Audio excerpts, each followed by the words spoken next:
दोस्तों, स्वागत है आप लोग का आपके अपने YouTube चैनल रुस्तम क्लासेस में। आज हम लोग का एक नया टॉपिक है त्रिकोणमिति के कुछ अनुप्रयोग।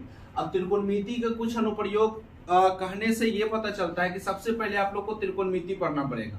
और त्रिकोणमिति हम पढ़ा चुके हैं। त्रिकोणमिति का वीडियो अभी तक आप लोगों ने नहीं देखे हैं तो पहले जाकर के आप इसको देख लीजिए।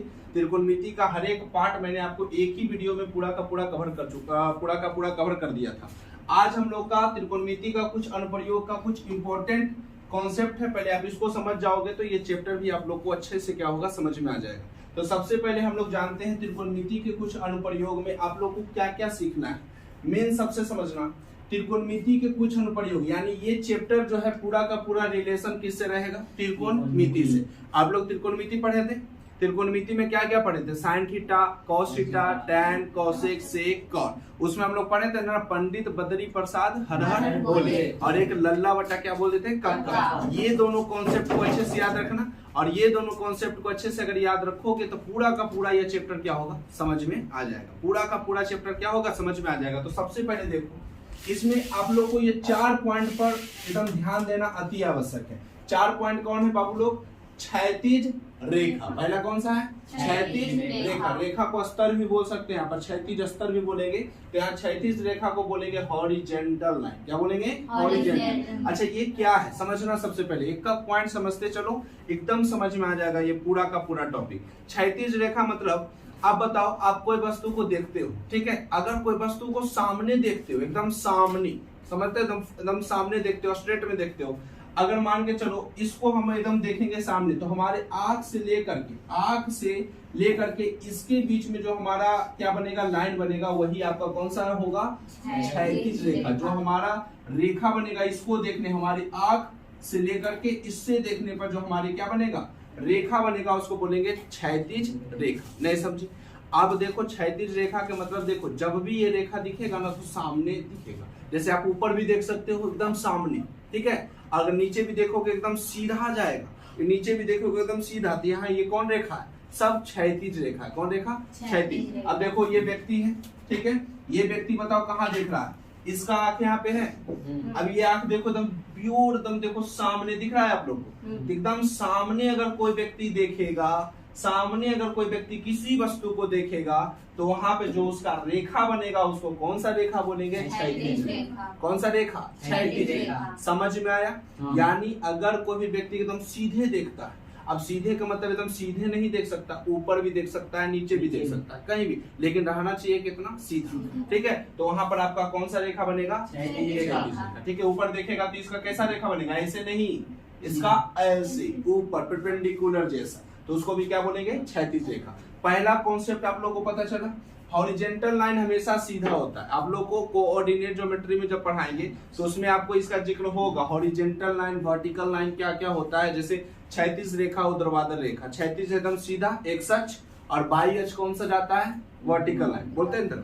अब यहाँ देखो, ये हमारा क्षैतिज रेखा का। दूसरा क्या है, दृष्टि रेखा। कौन सा रेखा, दृष्टि रेखा। दृष्टि मतलब यहाँ दृष्टि का मतलब इधर उधर नजर आप कहीं भी कर सकते हैं। जैसे बताओ, अगर आपके पास में अगर कोई वस्तु है, जैसे ये वस्तु है, ठीक है। अब इसको हम देख रहे हैं, ठीक है। हम देखना आई कांटेक्ट कहाँ है, एकदम सीधा सीधा देख रहे हैं। कौन सा रेखा बन रहा है, क्षैतिज रेखा। कौन सा रेखा, क्षैतिज। लेकिन अगर यही वस्तु ऊपर चला गया तो हमको नजर कहाँ करना पड़ेगा, ऐसे देखेंगे तो दिखेगा नहीं दिखेगा। हमको इसको देखने के लिए क्या करना पड़ेगा, नजर ऊपर, तो ऊपर करना पड़ेगा। तो यहाँ पर कौन सा रेखा बनेगा, दृष्टि रेखा। और यही वस्तु अगर नीचे आ जाएगा तो नजर कहाँ रखना पड़ेगा, नीचे, तो यहाँ पर कौन सा रेखा बनेगा, दृष्टि। पता चला। अगर कोई भी वस्तु को ऊपर देख रहे हो दृष्टि रेखा होगा, नीचे भी देख रहे हो दृष्टि रेखा। जैसे आप बिल्डिंग पर एगो, चलो थोड़ा सा एक महाराज जी को ऊपर चढ़ा दिए, ठीक है। अब ये बिल्डिंग पर खड़ा है, अब नीचे एक बॉल है, क्या ऊपर से इस वस्तु को देख रहे हैं, तो ये कौन सा रेखा कहलाएगा, दृष्टि रेखा। यही वस्तु को अगर यहाँ पे देखिए, एक महाराज जी यहाँ भी है, यहाँ नीचे खड़ा होकर के पतंग को देख रहे हैं, तो पतंग को ऊपर देख रहे हैं, तो ये भी कौन रेखा कहलाएगा, दृष्टि रेखा। यानी वस्तु ऊपर भी रह सकता है, वस्तु नीचे भी रह सकता है, लेकिन जब आप उस वस्तु और अपने आंख के बीच में जो आपका रेखा बनेगा वही कहलाएगा दृष्टि रेखा। जिधर वस्तु जिधर दृष्टि, याद हुआ, जिधर वस्तु जिधर दृष्टि। अब वस्तु ऊपर रहता है और अगर वस्तु कहाँ है, ऊपर, तो क्या आपको आंख नीचे करना पड़ेगा तब दिखेगा। सूर्य को कैसे देखते हैं, सूर्य अगर ऊपर है, सूर्य का ऊंचाई तो बहुत हम लोग से ऊंचा है, तो यहाँ पर बताओ सूर्य को अगर देखेंगे तो कहाँ नजर ऐसे करते हैं ऊपर, धीरे धीरे धीरे ऐसे देखते हैं तो हमारा दृष्टि बनता है ऊपर। तो ऊपर वो कौन सा रेखा होगा? दृष्टि रेखा। अगर मान के चले हम बिल्डिंग पर खड़ा है, ठीक है, बिल्डिंग पर खड़ा हो गए और नीचे कोई गाड़ी मोटर चल रहा है, ठीक है, उसको हम ऐसे करके देख रहे हैं तो हमारा दृष्टि नीचे जाएगा, तो वहाँ कौन रेखा होगा? दृष्टि रेखा। दृष्टि रेखा समझ जाना कि जिधर वस्तु रहेगा उधर दृष्टि आपका पड़ेगा, वही आपका दृष्टि रेखा है। वस्तु ऊपर भी रह सकता है, वस्तु नीचे भी रह सकता है। क्षैतिज रेखा क्या होगा? जब भी क्षैतिज रेखा काम करेगा तो हमेशा सीधा, हमेशा सीधा। अब देखोगे तो हमेशा एकदम सीधा, आई कांटेक्ट एकदम सीधा होना चाहिए, स्ट्रेट टू स्ट्रेट, ठीक है, एकदम बिल्कुल सीधा के सीधा रहना चाहिए, तो वहां पर होगा क्षैतिज रेखा। और दृष्टि रेखा अगर वस्तु ऊपर है, ऊपर देखो, वस्तु नीचे है, नीचे देखो। चिड़िया को देखना है तो कहाँ देखोगे? नीचे की ऊपर? ऊपर। चिड़िया अगर नीचे है तो कहाँ? नीचे। समझ में आया? तो वो है आपका कौन सा रेखा? दृष्टि रेखा। ये दोनों कॉन्सेप्ट आप लोग को पता चला कि नहीं? ये दोनों पता चला।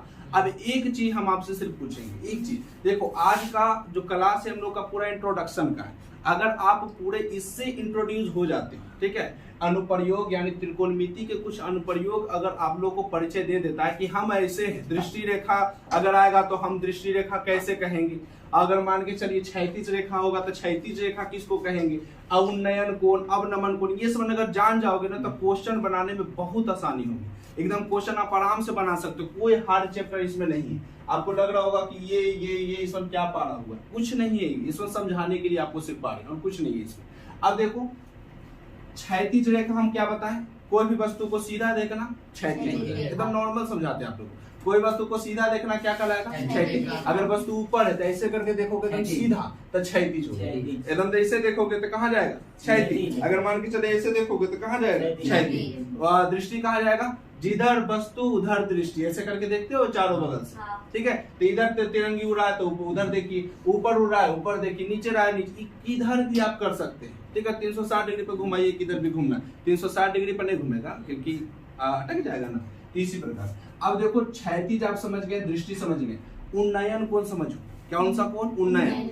अब देखो उन्नयन कोण का काम क्या होता है, अगर कोई भी वस्तु को ऊपर देख रहे हैं तो वहां पर उन्नयन कोण आता है। कौन सा कोण आता है? उन्नयन कोण। अगर कोई वस्तु को नीचे देख रहे हैं तो वहां पर अवनमन कोण आता है। कौन सा कोण? अवनमन। याद हुआ? नहीं याद हुआ?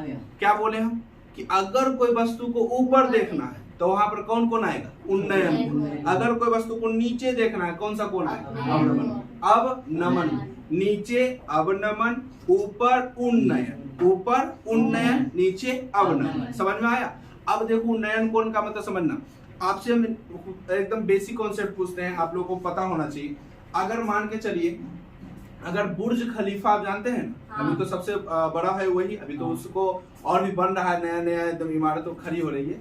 लेकिन अगर आप बुर्ज खलीफा को देखेंगे, चलिए बुर्ज खलीफा दूर हो गया, कहाँ उधर जाइएगा आप लोग, आप आइए सबसे पहले कुतुब मीनार तरफ। कुतुब मीनार तो सब देखा है। अब कुतुब मीनार को अगर मान के चलो 1 किलोमीटर दूरी पर हम देखेंगे, जैसे कुतुब मीनार है उससे 1 किलोमीटर दूरी आप पीछे आकर के कुतुब मीनार को देखिएगा तो आराम से देख सकते हैं कि नहीं। लेकिन अगर कुतुब मीनार के एकदम सबसे नजदीक मान के चलिए कुतुब मीनार है, अगर इसको देखना है, ये कुतुब मीनार मान लेते हैं, अगर इसको देखना है तो हम लोग एकदम पूरा का पूरा दूर में भी रहेंगे तो आराम से उसको देख सकते हैं, पूरा का पूरा कवर हो जाता है, ठीक है। लेकिन जब इसका नजदीक चलेंगे और अगर हमको कुतुब मीनार का चोटी देखना है, मतलब ऊपर वाला हिस्सा, तो हम लोग को आंख क्या करना पड़ेगा? ऊपर करना पड़ेगा। ऊपर करेंगे, जितना ऊपर होगा, समझो, जितना ऊपर होगा उतने डिग्री का कोण बनेगा। जितना आप आसानी से देख लोगे, जितना दूर रहोगे उतना डिग्री का कम बनेगा। समझ में नहीं आया?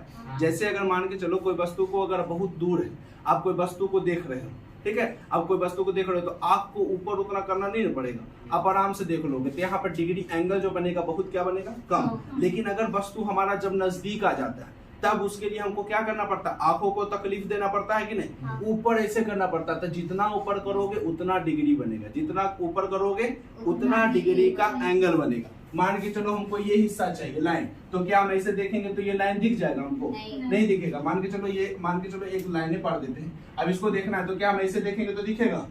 इसको देखने के लिए क्या करना पड़ेगा? ऊपर ऐसे करके क्या करना पड़ेगा? मूरी उठाना पड़ेगा। ऊपर जितना उठाइएगा कष्ट होगा कि नहीं? कष्ट तो होगा, तो कष्ट होगा तो डिग्री भी बढ़ेगा। नहीं बढ़ेगा। अब जैसे 30 डिग्री पर आप यहाँ 30 डिग्री देख रहे हैं तो यहाँ पक्का कितना डिग्री हो जाएगा, 60 डिग्री मान के चलिए, 60 डिग्री, ठीक है। तो यानी आप समझो अगर कोई भी वस्तु को दूर से आप देख रहे हैं तो वहां डिग्री कम बनता है।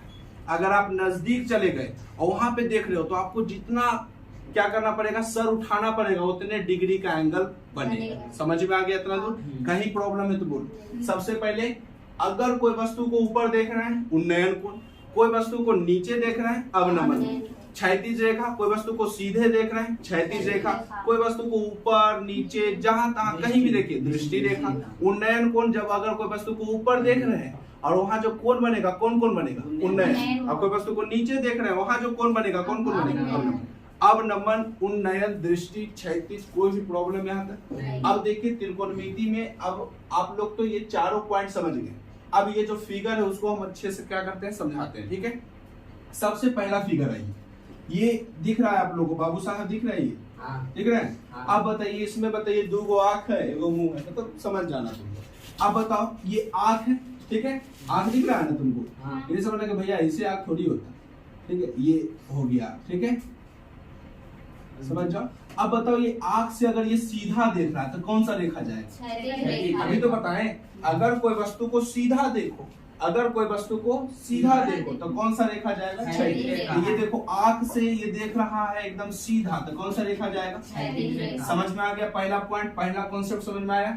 कोई भी अगर वस्तु को सीधा देखोगे, स्ट्रेट टू स्ट्रेट देखोगे तो हमारा का हमेशा कौन सा लाइन होगा? हॉरिजॉन्टल, ठीक है, हॉरिजॉन्टल में। अब ये पहला कॉन्सेप्ट क्लियर। दूसरा में आइए, ये कौन सा रेखा सीखेंगे? दृष्टि रेखा। अब यहाँ पे देखिए बाबू साहब खड़ा है, ठीक है। अब बताइए ऊपर तिरंगी उड़ रहा है, ठीक है। अब ये ऊपर तिरंगी उड़ रहा है, उस तिरंगी को देखने में इसको नजर क्या करना पड़ेगा? ऊपर करना पड़ेगा। तो ये जो नजर गया तिरंगी के पास, इसका नजर जो गया पतंग के पास जो इसका नजर गया, ये कौन सा रेखा होता है? दृष्टि रेखा। यानी अगर कोई पूछेगा इसका परिभाषा तो क्या होगा? समझो कि अगर कोई वस्तु को, ठीक है, यहाँ पर मान के चलो अगर कोई वस्तु है, पहले क्षैतिज का देखते हैं हम लोग डेफिनेशन। अगर कोई वस्तु को कोई भी व्यक्ति, अगर कोई वस्तु को कोई भी व्यक्ति सीधा सीधा देखता है, ठीक है, स्ट्रेट टू स्ट्रेट देखता है, और जो यानी वस्तु और उस व्यक्ति की आंखों के बीच जो रेखाएं बनती है वो आपका कौन सा रेखा कहलाती है? क्षैतिज रेखा। यानी वस्तु और व्यक्ति के बीच में जो क्या बनती है? रेखा, सीधी रेखा जो बनती है उसको क्या बोलते हैं? क्षैतिज रेखा। दृष्टि रेखा किसको बोलेंगे? जब कोई व्यक्ति किसी वस्तु को ऊपर, किसी वस्तु को ऊपर या किसी वस्तु को नीचे, जैसे ऊपर है देखो पतंग और नीचे है कोची बॉल, ठीक है। तो अगर कोई भी व्यक्ति किसी वस्तु को ऊपर या किसी वस्तु को नीचे देखता है तो वस्तु और उसके आंखों के बीच जो लाइन बनती है, जो रेखा बनती है, उसे दृष्टि रेखा कहते हैं। देखो वस्तु और उसके आंखों के बीच जो आपको लाइन बनती है वही आपका कौन रेखा कहलाती है? दृष्टि रेखा कहलाती है। अच्छा बताओ, आप कोई वस्तु को देख रहे हो, ठीक है, तो आपको वस्तु को देखने में कोई लाइन तो जरूर ना बनता होगा। अच्छा जैसे कोई वस्तु को देखते हो तो उसका इमेज आपकी आंखों में बनता है कि नहीं?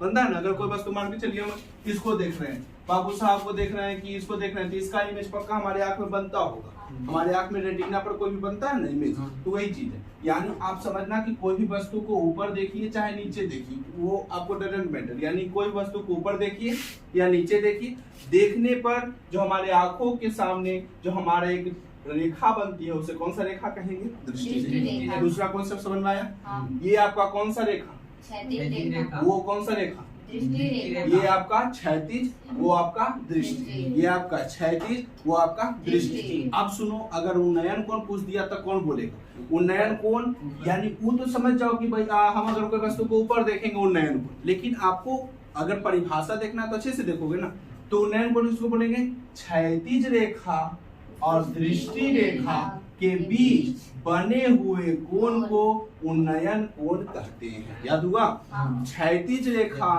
दृष्टि रेखा के बीच बने हुए कोण को उन्नयन कोण कहते हैं। एंगल ऑफ एलिवेशन, ठीक है। यानी एंगल ऑफ एलिवेशन यानी आपका जब भी क्षैतिज रेखा और दृष्टि रेखा के बीच में जो कोण बनता है उसको उन्नयन कोण बोलते हैं। लेकिन उन्नयन कोण का खास बात यही याद रखना कि ये वस्तु हमेशा रहेगा ऊपर, ये वस्तु हमेशा रहेगा ऊपर। अगर मान के चलो यहाँ पर बताना तुम लोग कुछ कॉन्सेप्ट बताना, कि हम बिल्डिंग पर खड़ा है, ठीक है, और हम बिल्डिंग से एक कार को जाते हुए देख रहे हैं ऐसे करके, कौन सा कोण बन रहा है बताओ? उन्नयन या अवनमन? अवनमन बन रहा है, क्योंकि अभी बताए हम कि अगर कोई वस्तु को नीचे की ओर देखना अवनमन, अगर कोई वस्तु को ऊपर की ओर देखना उन्नयन। अब बताओ हम नीचे खड़ा है, कोई बिल्डिंग पर कोई बच्चा रो रहा है, बताओ उस बच्चे को हम देख रहे हैं, तो हमारा कौन सा कोण बनेगा? उन्नयन कोण। कौन सा कोण? उन्नयन। यानी कोई वस्तु को ऊपर देखेंगे उन्नयन कोण, कोई वस्तु को नीचे देखेंगे अवनमन। अगर बताइए, अगर बुर्ज खलीफा को हम 4 किलोमीटर दूर से देखेंगे, ठीक है, बुर्ज खलीफा को 4 किलोमीटर दूर से देखेंगे और वही बुर्ज खलीफा को दोबारा हम उसके नजदीक में जाकर के देखेंगे, ज्यादा कोण कहाँ बनेगा? ज्यादा कोण कहाँ बनेगा? जब हम उसके नजदीक जाएंगे तो हम लोग को थोड़ा सा आग क्या करना पड़ेगा? उठाना पड़ेगा, फिर देखेंगे बाप कितना लंबा है, देखेंगे तब तो पता चलेगा कितना लंबा है। अब ऐसे देखते हो कितना लंबा लंबा आदमी, उसको ऐसे करके नाप दोगे अंगुली से, ये दोनों में अट जाएगा, नेट जाता है दूर से, लेकिन नजदीक आओगे तो एकदम लगेगा कि कितना लंबा है ये। जितना दूर रहेगा वो वस्तु उतना ही क्या दिखता है? छोटा दिखता है। और जैसे जैसे नजदीक आता है वो धीरे धीरे क्या होता है? बड़ा होते चल जाता है। तो ये तो आप उन्नयन कोण समझ गए। उन्नयन कोण किसको बोलेंगे? क्षैतिज रेखा दृष्टि रेखा के बीच बने हुए कोण को उन्नयन कोण कहते हैं। लेकिन उन्नयन कोण का खासियत हमें ना होना चाहिए ऊपर, कहाँ होना चाहिए? ऊपर होना चाहिए, ठीक है। यानी ऊपर कोई वस्तु को देखेंगे उन्नयन कोण। अवनमन कोण आइए, इस प्रेक्षक को देखिए, इस बाबू साहब को देखिए कैसे कैसे काम कर रहा है। देखिए इसका जो आंख, देखिए इस बॉल पे जा रहा है इसका नजर। अब बताइए ये कहाँ देख रहा है? नीचे की ऊपर? नीचे देख रहा है। अब नीचे देखेगा तो कौन सा कोण बनेगा? अवनमन कोण। तो इसका परिभाषा क्या होगा? अब वही है, जब भी देखना अगर कोई नीचे देखेगा ऐसे करके वस्तु, तो इसका आंख का जो भाग होगा वो हमेशा एक क्षैतिज रहता है, ठीक है, वो हमेशा क्षैतिज रहेगा। तो यहाँ नीचे देखा तो इसके सामने वो क्षैतिज हमेशा लाइन रहेगा, हमेशा वो क्या रहेगा? लाइन, क्षैतिज रेखा। तो यहाँ पे बताओ इसका भी परिभाषा क्या होगा? क्षैतिज रेखा, और ये भी कौन सा रेखा? दृष्टि रेखा।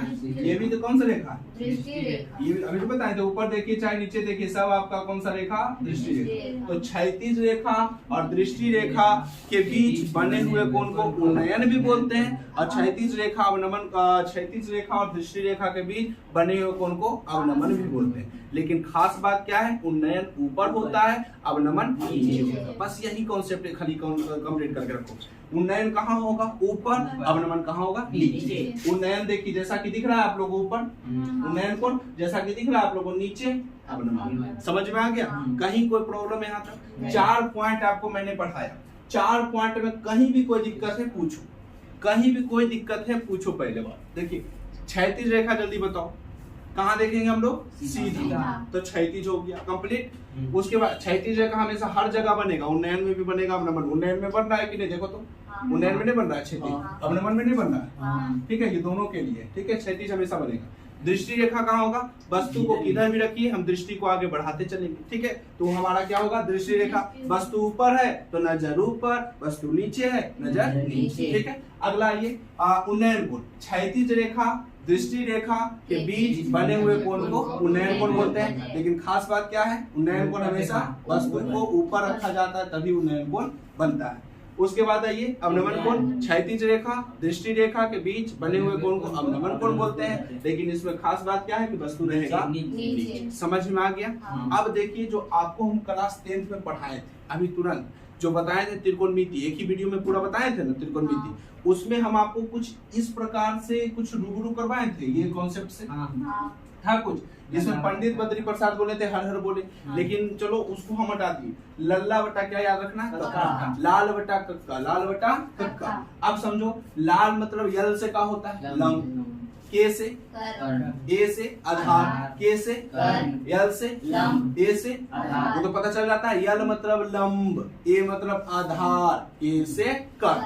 अब ऊपर साइन कॉस टैन, नीचे कॉसेक सेक कॉट। अगर साइन कॉस टैन याद है, कॉसेक सेक कॉट ऑटोमेटिक याद हो गया, ठीक है, क्योंकि साइन कॉस टैन जैसे चलेगा वैसे कॉसेक सेक कॉट चलेगा, ठीक है। उसका उल्टा होता है ना, साइन थीटा बराबर होता है फॉर्मूला लंब बटा, तो कॉसेक थीटा बराबर कर्ण बटा लंब, कॉस थीटा बराबर आधार बटा कर्ण, तो कॉस थीटा कॉसेक थीटा बराबर कर्ण बटा आधार, टैन थीटा बराबर लंब बटा आधार, तो कॉट थीटा बराबर आधार बटा लंब। वही चीज यहाँ देखिए लिखा हुआ है, साइन थीटा बराबर लंब बटा कर्ण, कॉस थीटा आधार बटा कर्ण, टैन थीटा लंब बटा आधार, कॉसेक थीटा कर्ण बटा लंब, सेक थीटा कर्ण बटा आधार, कॉट थीटा आधार बटा लंब। ये आप नॉर्मल कॉन्सेप्ट था, सब समझ गए आप लोग। अब देखिए जो हम आपको बताने वाले, ये जो बताएंगे ना अभी, वो पूरा का पूरा चैप्टर में काम करेगा, तो इसको आप अच्छे से देख लो। अब हम लोग क्या करते हैं, चैप्टर की ओर बढ़ते हैं। अब देखिए हमारे स्क्रीन पर कुछ दिख रहा होगा आप लोग को। अब देखिए ये फिगर जो है, ये कुछ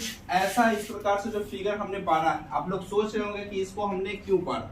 ये चीज आप लोग को समझाने के लिए पढ़ रहे हैं, क्योंकि अगर आप इसको सीखते हो तो पूरा का पूरा चैप्टर आप लोग को समझ में आएगा। जैसे देखिए हम लोग बारी बारी से हर एक फिगर को देखेंगे, और तुम लोग को लेके चलना क्या है, sign, cos, ten, cosec, sec, cot, पांचों छह चीज जो त्रिकोणमिति में हमने पढ़ाया था। क्या पढ़ाया था, लाल बटा काल। ये चीज को नहीं भूलना है बाबू, क्योंकि अगर ये चीज अगर आप भूल जाते हो तो त्रिकोणमिति का कुछ अनुप्रयोग में क्वेश्चन नहीं आपसे बनेगा। ये चीज एकदम चाहिए कि साइन थीटा बराबर लंब बटा कर्ण, कॉस थीटा बराबर आधार बटा कर्ण, tan थीटा बराबर लंब बटा आधार। ये चीज चाहिए आप लोग को। तो ऊपर क्या होता है, साइन, वो फिर क्या होता है कॉस, फिर क्या होता है टेन, और यही तीनों चीज ज्यादा फेमस रहेगा। सबसे ज्यादा फेमस बताओ इस तीनों में क्या है इस चैप्टर में, टेन सबसे इंपॉर्टेंट टेन है। टेन बहुत जगह यूज होगा, साइन भी यूज होगा, कॉस भी यूज होगा, लेकिन टेन ज्यादा यूज होगा। बाकी कॉसेक से कॉट बहुत कम यूज होगा, ठीक है। अब यहाँ पर देखिए साइन कॉस टेन हो गया, नीचे क्या होता है कॉसेक, और फिर क्या होता है सेक, और फिर क्या होता है कॉट। हमने लिख दिया इसको। अब समझना बढ़िया से। यहाँ पर अगर हम 4 दे दिए, कितना दे दिए 4, सबसे पहले इसको 4 नहीं देते, सबसे पहले हम आपको इसको पूरा का पूरा बता देते हैं। ये क्या कहलाता है बाबू, आप लोग पढ़ाए थे ना, लंब। क्या पढ़ाए थे, ये क्या कहलाता है आधार। ये क्या कहलाता है, आप लोग को पढ़ा दिए थे, लंब यानी परपेंडिकुलर, कर्ण यानी हाइपोटेनस, और आधार यानी बेस, ठीक है। तीनों चीज बता दिए थे। वो तो आपको फिगर है, ये कौन सा त्रिभुज होता था हम लोग, समकोण। कौन सा होता था, तो ये तो कॉन्सेप्ट हो गया, बेसिक कॉन्सेप्ट, ठीक है, बेसिक कॉन्सेप्ट। अब देखिए मेन यहाँ से स्टार्ट करते हैं, ठीक है। तुम लोग दिमाग लगाना, कौन सा कहाँ पे कौन सा ये 6 में से कौन सा सेट होगा, ठीक है। यहाँ हम दे दिए 4, क्या दे दिए 4, फिगर में आपको 4 मिला हुआ है, ठीक है। आपको ये निकालना है, बताओ कौन सा फॉर्मूला लगाओगे। ये फिगर में 4 दिया गया था, 4 किसकी जगह पर है, लंब की जगह, और पूछ क्या रहा है आधार। तो कर्ण को गोली मार दो, कर्ण से हमको कोई मतलब नहीं। समझना बढ़िया से, त्रिकोणमिति के कुछ अनुप्रयोग में क्या कॉन्सेप्ट है, एक दिया रहेगा अगला निकालना पड़ेगा, एक दिया रहेगा अगला निकालना पड़ेगा, या कुछ ऐसा भी क्वेश्चन आएगा जिसमें दोनों आपको नहीं पता हो, तो बाद में सीखेंगे, पहले हम लोग ये सीखते हैं। तो अगर एक भुजा दिया हुआ अगला भुजा निकालना हो तो कौन सा फॉर्मूला सेट करेंगे, तो ये बताओ। क्या दिया गया है 4, इसके बराबर लंब, और पूछ क्या रहा है आधार। तो बताओ लंब बटा आधार किसका फॉर्मूला होता है, लंब बटा आधार किसका फॉर्मूला होता है, tan का होता है लंब और बटा आधार। तो यहाँ पर कौन सा फॉर्मूला सेट करेंगे, tan का। यहाँ कौन सा सेट होगा, tan। समझ में आया, tan अगर थीटा है तो थीटा मान के चलो, थीटा दे देते हैं, tan थीटा का फॉर्मूला सेट होगा। अब कहेगा कि भैया tan थीटा के सेट करेंगे, लंब बटा आधार तो और किसी का होता होगा, तो देखो और किसका है लंब बटा आधार। सिर्फ लंब और आधार से मतलब होना चाहिए, कर्ण उसमें इंटरफेयर नहीं होना चाहिए, ठीक है। लंब आधार है, और अगर tan हम इसमें यूज कर सकते हैं तो कॉट भी यूज कर देंगे। कॉट ने होगा आधार बटा लंब, तो वो भी तो यूज हो जाएगा। तो tan भी होगा यूज, कॉट भी होगा यूज, लेकिन हम लोग को यूज क्या करना है, ठीक है, क्योंकि कॉट तो उसका सोचो उल्टा है, तो tan ज्यादा फेमस है, tan का यूज करना। अब बताओ ये फिगर आप लोगों को समझ में आया, एक दिया रहेगा अगला निकालना पड़ेगा, आपको सेट करना है कौन सा फॉर्मूला वहां पे बनेगा। जैसे अब ये फिगर दिया, हम आपको दे दिए 5, क्या दे दिए 5, और ये आपको कह दिए निकालने के लिए, बताओ कौन सा फॉर्मूला लगाओगे। 5 दे रहे कर्ण और पूछ दिया लंब। कौन फॉर्मूला होता है लंब और कर्ण के रिलेशन में, तो लंब बटा कर्ण किसका होता है, साइन लगा सकते हो, इसमें साइन लगा सकते हो, साइन थीटा, ठीक है। अब बताओ साइन अगर लगा दिए तो एक चीज और लगेगा कोसेक थीटा, तो साइन थीटा भी लगा सकते हो, कोसेक थीटा भी लगा सकते हो, लेकिन लगाना कौन, साइन। समझ में आया, पता चल रहा है कैसे बनेगा, ये पूरा का पूरा कॉन्सेप्ट समझना बढ़िया से। अगला और आपको हम देते हैं, अगर मान के चलिए अगर हमको ये 10 दे दिया, ठीक है, और हमको ये पूछ दिया, बताओ कौन सा सेट करोगे। 10 दे दिया और हमको वो पूछ दिया, कौन सा सेट करोगे, कौन सा सेट करोगे, कॉस। तब कैसे कॉस सेट करोगे, क्योंकि हमको दिया क्या है, आधार। पूछा कौन, कर्ण। कर्ण और आधार का रिलेशन कौन कौन सा फंक्शन बताता है? आधार और कर्ण का रिलेशन देखो, लंब बटा कर्ण, इसमें लंब है, लंब से कोई मतलब है हमको? लंब को गोली मारो, क्योंकि पूछिए ना तो कहा हम उधर जाएंगे। हमको चाहिए आधार और कर्ण चाहिए। आधार है, कर्ण है, कौन देगा? कॉस। और कॉस के साथ और कौन से दे सकता है? कॉस भी दे सकता है, सेक भी दे सकता है। आप दोनों से बनाओगे आंसर दोनों का सेम ही आएगा, अलग नहीं आएगा। यानी याद रखना इसमें कौन कौन सेट होगा? कॉस भी सेट होगा और सेक भी सेट होगा। पता चल रहा है सब कॉन्सेप्ट? ये पूरा यूज करेंगे हम लोग किस चीज में? क्वेश्चन में, ठीक है। और क्वेश्चन में आप यहाँ मार्क नहीं खा जाना है, सब क्वेश्चन को अच्छे से देखना है, टोटल को टोटल। अब यहाँ बताओ, इसमें आइए, अगर हम इसमें आपको दे देंगे 5, ठीक है, क्या दे दिए? 5, और आपको हम इसमें दे दिए 10, दोनों में दे दिए। हमको ये निकालना है, इसका कितना कितना निकाल सकते हो? 5 भी दे दे, 10 भी दे दे, हमको चाहिए कर्ण। तो रिलेशन कौन कौन दे सकता है? देखो, इसका रिलेशन हम 5 से भी बना सकते हैं, इसी का रिलेशन हम 10 के साथ भी बना सकते हैं। वो आप पर डिपेंड है, आप किसको पकड़ो। नहीं समझो, जैसे कि अगर इसको निकालना है, हम लोग को कर्ण निकालना है, हमको कर्ण निकालने के लिए पहले देखो कि कौन कौन सा भुजा दिया है। हम लोग को भुजा आधार भी पता है, लंब भी पता है, हमको कर्ण निकालना है। तो कितना फॉर्मूला बन सकता है बताओ? सबसे पहले लंब बटा कर्ण बन, अगर इसको मान लो 10 को पकड़ो, पहले किसको पकड़ो? 10। लंब पकड़ लिए, हमको कर्ण निकालना है, लंब बटा कर्ण कौन देगा? चलिए साइन दे दिया हमको, और कौन देगा? कॉस। इसके अकॉर्डिंग दे दिया हमको, ठीक है। अब हम इसको पकड़ते, अच्छा इसके अकॉर्डिंग और कोई देगा हमको? देखो तो और कोई देगा? साइन और कॉसेक के अलावा कोई नहीं देगा। इसे बताओ क्या है? आधार। ये क्या है? कर्ण। अब बताओ इसका रिलेशन कौन कौन देगा? आधार बटा कर्ण कौन कौन देगा?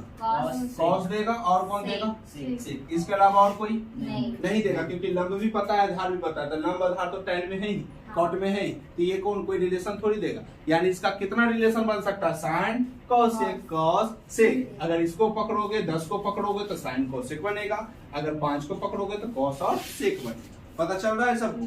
कहीं दिक्कत है? अब यहाँ देखिए, इसमें और थोड़ा सा हम लोग चेंज करते हैं। मान के चलिए ये हमारा दे दिया 5 और ये हमारा दे दिया 10, और हमको पूछ दिया ये लंब। हमको कर्ण दिया गया है, आधार दिया गया है, लंब पूछ दिया। बताओ क्या करोगे तुम लोग? क्या करोगे? कौन कौन सा फॉर्मूला पकड़ोगे? तो सबसे पहले 5 को पकड़ के देखो, 5 को पकड़ के देखो तो ये 5 क्या है? कर्ण है, पूछा लंब है। कर्ण लंब कौन देता है बताओ जरा? साइन कॉसेक देगा, साइन कॉसेक दे देगा, ठीक है। अब 10 को पकड़ के चलो तो लंब और आधार कौन देगा? लंब और आधार कौन देगा? tan और cot। समझ में आया? कहीं कोई भी प्रॉब्लम हुआ? सब समकोण त्रिभुज है। बस हम आपको यही चीज बताए हैं इसमें कि अगर आप लोगों को एक भुजा दिया गया हो, अगला भुजा निकालना हो, उसका रिलेशन पूरा इस पर बैठाएंगे, इस पर बैठा करके निकालेंगे कि कौन सा फंक्शन वहां लगेगा, और जो फंक्शन लगेगा बस बैठा करके, और जितना डिग्री के कोण बनेगा, मान के चलिए 90 डिग्री बना तो 90 रखना है, 60 रखना है तो 60 रखना है, तो आपको हम बता देंगे। लेकिन पूरा का पूरा इसी के अनुसार पूरा चैप्टर आपका क्या होगा? फिनिश होगा। समझ में आ गया?